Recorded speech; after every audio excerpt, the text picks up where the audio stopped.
नमस्कार, आप देख रहे हैं 4 PM और मैं हूं अभिषेक मिश्रा। देखिए, 2025 के विधानसभा चुनाव को लेकर बिहार में जो गहमा-गहमी है, वो धीरे-धीरे और तेज होती जा रही है। विधानसभा के उपचुनाव होने हैं बिहार में, बिहार की 4 विधानसभा सीटों पर उपचुनाव होने हैं, लेकिन सिर्फ उपचुनाव को लेकर गहमा-गहमी नहीं है।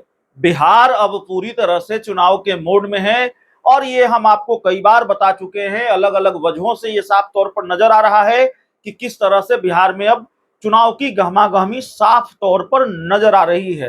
देखिए, बिहार में विधानसभा की 243 सीटें हैं और तय समय पर अगर चुनाव हुए तो 243 विधानसभा सीटों के लिए 2025 के आखिरी में चुनाव होंगे, यानी 1 साल का समय बचा हुआ है।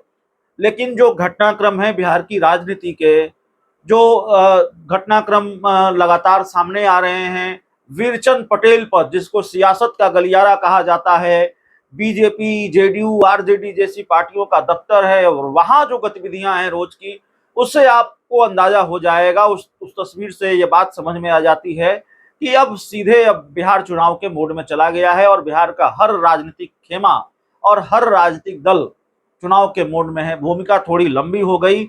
बात हम भारतीय जनता पार्टी की करने वाले थे। भारतीय जनता पार्टी की मुश्किल क्या और बढ़ने वाली है, उसके सामने क्या चुनौती चुनौती तो किसी भी तरह के चुनाव में हर पक्ष के साथ होता है, हर गठबंधन हर दल के साथ होता है।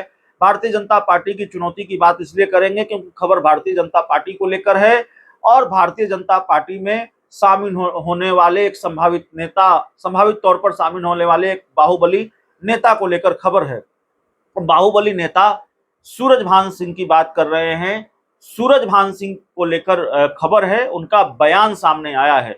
दरअसल पिछले कई दिनों से नहीं, पिछले कई 1-2 महीनों से ये चर्चा थी कि सूरजभान सिंह भारतीय जनता पार्टी में शामिल हो सकते हैं।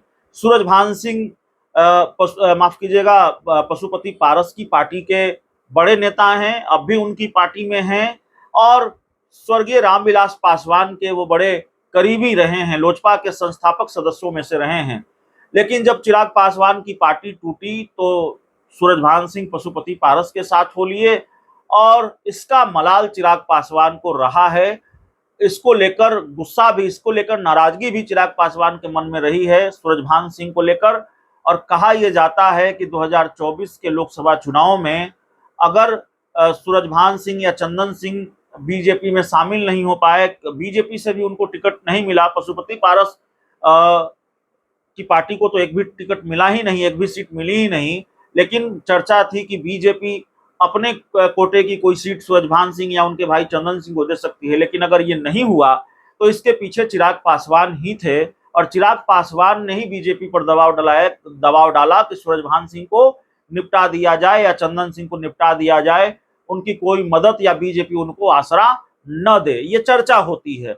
लेकिन चिराग पासवान 2024 के लोकसभा चुनाव के बाद जिस तरीके से बीजेपी को लेकर अलग स्टैंड उनका रहा, मोदी की बीजेपी की मुसीबत बढ़ाते रहे और भारतीय जनता पार्टी के तेवर भी तल्ख हुए, बीजेपी ने भी शतरंज की सियासी चाल चलनी शुरू कर दी, तो लगा कि चिराग पासवान को बीजेपी झटका देगी, सूरजभान सिंह की एंट्री, उनके भाई चंदन सिंह की एंट्री बीजेपी में हो जाएगी।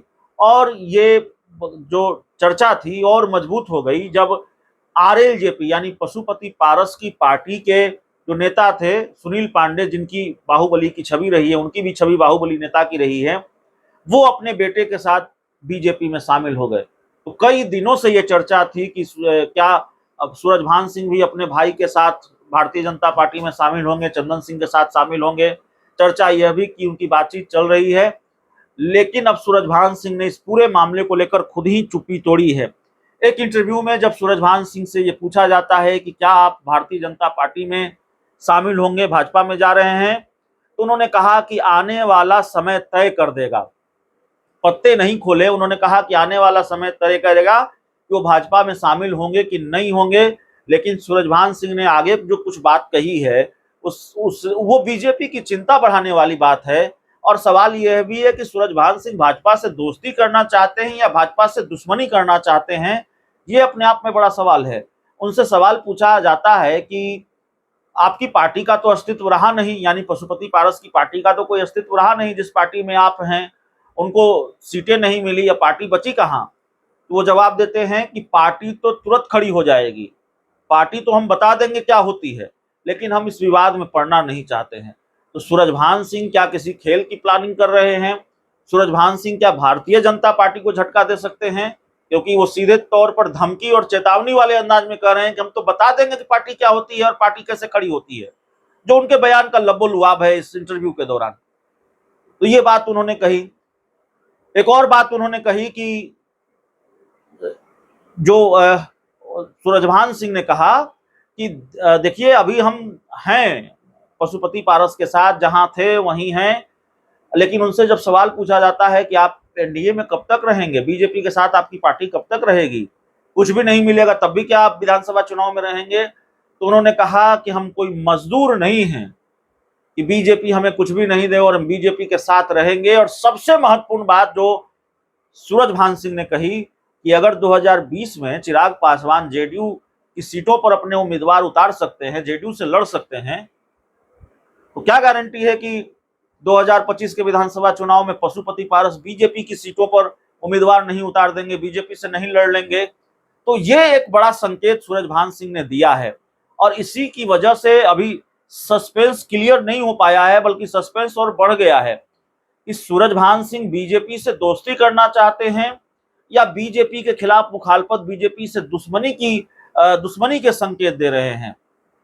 अब जाहिर तौर पर आगे आगे देखिए होता है क्या, लेकिन इतना तो है कि पशुपति पारस को भारतीय जनता पार्टी ने छोड़ा कहीं का नहीं है। पशुपति पारस लोकसभा चुनाव के पहले तक ये डंका पीटते रहे, डंके की चोट पर ये कहते रहे कि भाई हम एनडीए में हैं, एनडीए में रहेंगे और हाजीपुर से लोकसभा का चुनाव लड़ेंगे। राजनीति में सेटिंग गेटिंग होता है, हमारे जो सांसद जहां से चुनाव लड़े हैं वहीं से चुनाव लड़ेंगे।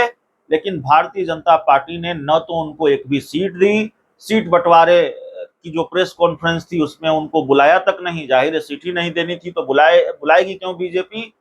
और उसके बाद बीजेपी ने उनकी पार्टी के एक नेता को भी तोड़ लिया, सुनील पांडे को अपनी पार्टी में शामिल करा लिया। तो झटके तो दिए हैं पशुपति पारस को। अब सुनील पांडे, माफ कीजिएगा, सूरजभान सिंह जो बात कर रहे हैं कि पशुपति पारस बीजेपी की सीटों पर उम्मीदवार उतार देंगे, अब सूरजभान सिंह ये खेल करना चाहते हैं तो जाहिर तौर पर ऐसा खेल हो सकता है, या सूरजभान सिंह पशुपति पारस की मदद करेंगे इस खेल में और वाकई क्या ऐसी कोई प्लानिंग है तो हो सकता है पशुपति पारस इतनी हिम्मत दिखा पाएंगे कि वो खेल कर पाए या बीजेपी के साथ वो कोई खेल करें।